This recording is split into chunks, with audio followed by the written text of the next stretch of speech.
Imagine a world with no hunger, no disease, no predators, no war. Everything you could ever need just handed to you. Sounds like paradise, right? In 1968, a scientist built exactly that world, not for humans, for mice. And what happened inside it became one of the most disturbing experiments in scientific history. His name was John Calhoun. He called his creation Universe 25. It was a steel enclosure, about 8 feet wide. Inside it, food never ran out. Water never ran out.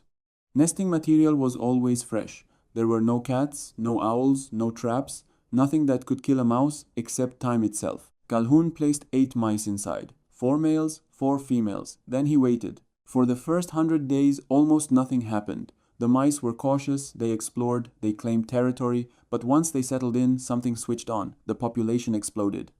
It doubled every 55 days. More mice, more babies, more life packed into the same square footage. To the mice inside, it must have felt like heaven. But heaven has a ceiling. And Universe 25 was built for 4,000 mice. It never got there. Why?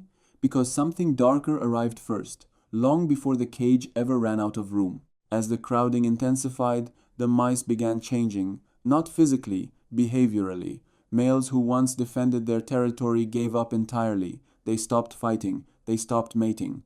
They just sat in groups, grooming themselves for hours, doing nothing else.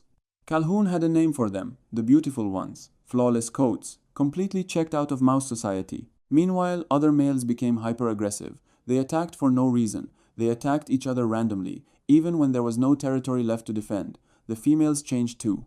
Mothers abandoned their litters mid-build. Some attacked their own pups. Infant mortality in the most crowded zones climbed past 90%. Calhoun called this collapse the behavioral sink.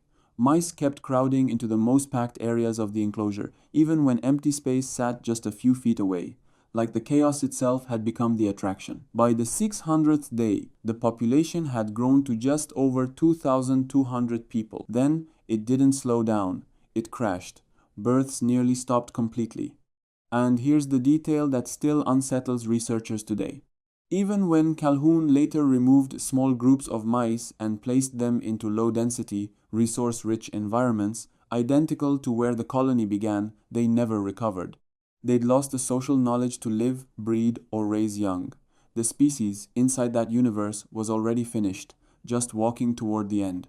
By day 1200, the last mouse in Universe 25 died. Not from hunger, not from disease, not from violence, in the end. From a society that had completely forgotten how to function. Calhoun didn't call this overpopulation. He called it something else, a spiritual death that came long before the physical one. Now here's the part that made this experiment famous.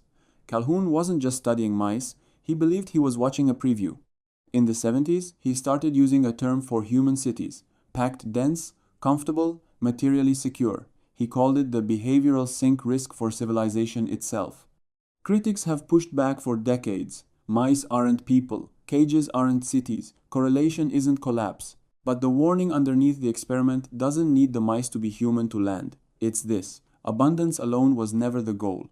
A society can have everything it physically needs and still die from the inside if connection, purpose, and meaning disappear first. So look around at your own life. Comfortable, stocked, safe. Now ask the question Calhoun's mice never got the chance to answer. Is comfort actually enough? Or is something else quietly required to keep a society or a person alive?